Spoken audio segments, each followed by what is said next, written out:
안녕하세요. 영업이신 조이입니다. 오늘은 해외 영업 직무를 수행하면서 어떤 일을 어떻게 하는지에 대해서 구체적으로 조금 설명을 드리겠습니다. 이제 가장 중요한 게 지금은 코로나 시국이기 때문에 출장을 좀 잘 못 가잖아요. 예전에는 뭐 출장을 많이 다니기도 했는데, 그럼 이제 가장 중요한 게 그 커뮤니케이션을 해야 됩니다. 그렇기 위해서는 메일을 이제 주고받는 경우가 있죠. 근데 영어는 당연히 뭐 90% 이상은 이제 영어로 이제 커뮤니케이션을 해야 됩니다. 그래서 가장 우선적으로 되는 건 자기 의사를 전달할 수 있는 라이팅, 타이핑을 이제 할 수 있어야죠. 워드로 항상 오탈자 체크하시고 나서 카피 앤 페이스트로 메일, 아웃룩이 됐던 메일 다른 툴이 됐던 해서 이제 보내시면 되시고, 그럼 이제 내 의사는 이제 전달을 했잖아요. 그러면 이제 그쪽에서 오는 내용이 있을 겁니다. 이제 회신이 오는데 이 각색입니다. 그러니까 이렇게 막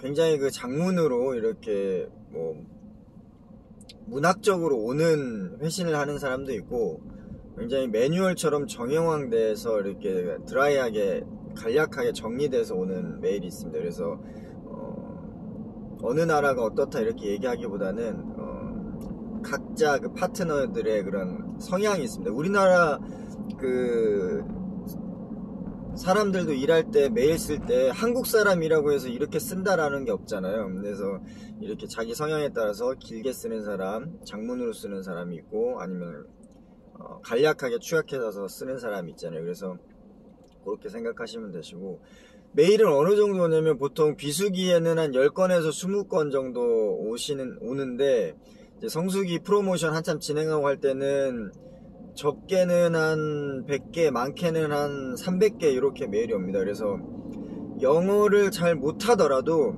해외 영업에 입사를 해서 업무를 어느 정도 뭐 6개월에서 1, 2년 하다 보면 영어 실력이 실무적 영어가 그냥 자동으로 늡니다. 그래서 취업하기 전에 나는 1, 2년 무역 영어를 준비를 해서 해외 영업에 취직해야지 라고 생각하지 마시고, 그냥 입사하시면 그 일을 해야 되기 때문에 자기가 그 일을 처리를 못하면은 다른 사람이 해야 되잖아요. 그럼 민폐잖아요. 그렇기 때문에 책임감을 가지고 밤을 새서라도 그 일을 하게 돼 있습니다. 그러다 보면 어느 순간 영어 라이팅, 리딩 실력이 확 이제 느는 거죠.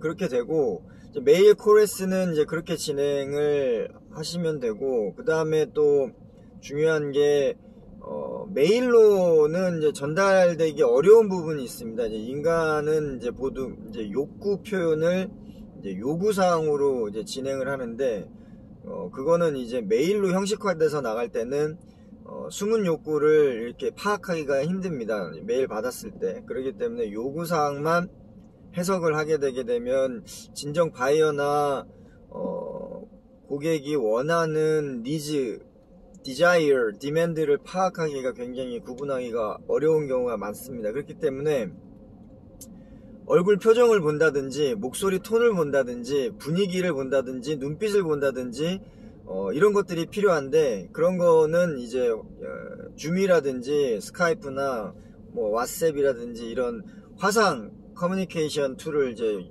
활용하는 게 좋습니다. 메일로 얻을 수 있는 정보가 7%라면 화상 채팅으로 얻을 수 있는 거는 상당히 뭐 5, 60% 이상이 됩니다. 그래서 상당히 상황 파악하기가 용이하다.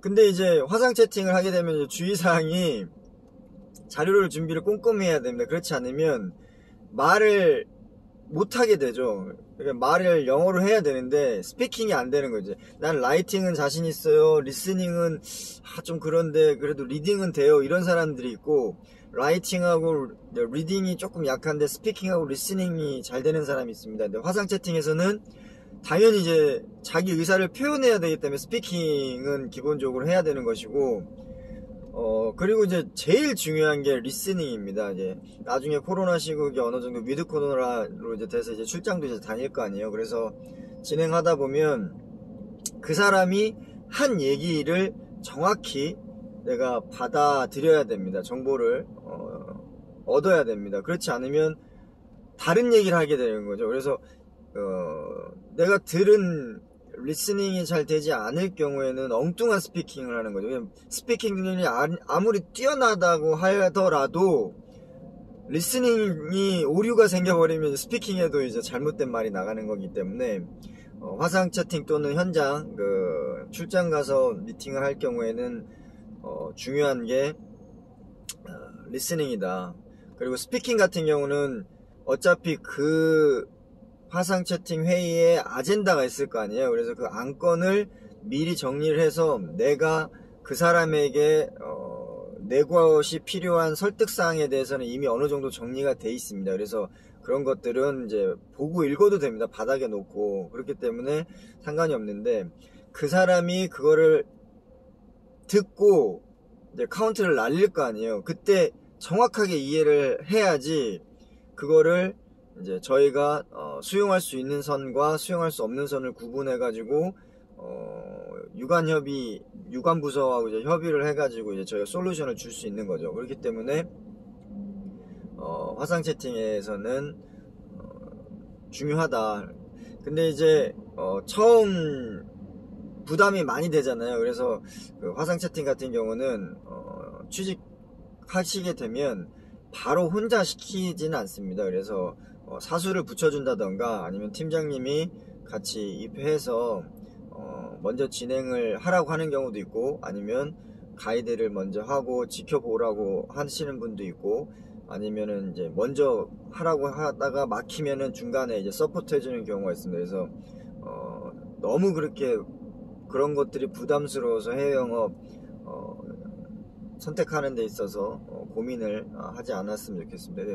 일이라는 거는 하다 보면은 늘게 돼 있는 거거든요. 그렇다면 해야 되기 때문에 책임의식을 가지고 열심히 하다 보면 어느 정도 수준이 올라가는 거기 때문에 그렇게 하시면 됩니다. 그래서 사무 업무 볼 때는 보통 자기 표현은 이메일로 하고, 그리고 회신 오는 거에 대해서 궁금한 사항이 있으면 항목별로 이렇게 해서 물어봐야 됩니다. 그래서 만약에 이 부분이 애매하다, 그럼 그 애매한 부분을 가지고 그냥 일을 진행하지 마시고 항상 물어보십시오. 이 부분에 대해서 내가 이해가 좀 부족한 것 같은데 요거에 대해서 내가 이해하는 부분이 이런데 이게 맞냐, 아니면 추가로 이렇게 설명을 좀 해달라 라고 하면 이제 피드백이 오면은 이제 할 수가 있는 부분이 있고, 그 다음에 스피킹하고 리스닝 같은 경우도 화상 채팅 할 때 미리 자료를 많이 준비를 하셔야 됩니다. 상황에 따라서 뭐 플랜 A, B, C가 있을 거 아니에요. 그래서 그쪽에서 A로 대응하게 되면 A로 받아치고, B로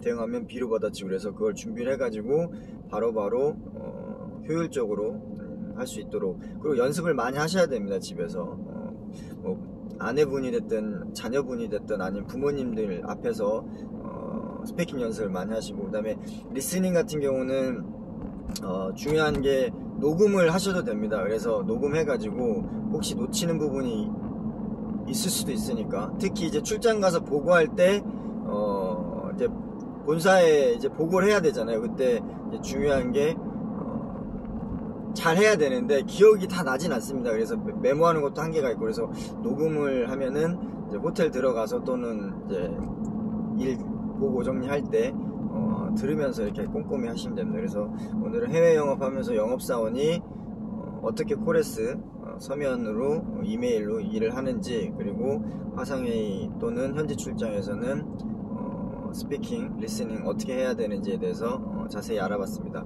자, 오늘은 즐거운 수요일이네요. 네, 꺾이는 요일이기 때문에 힘내시고 오늘도 파이팅 하시기 바랍니다. 지금까지 영업의 신조였습니다. 마치겠습니다.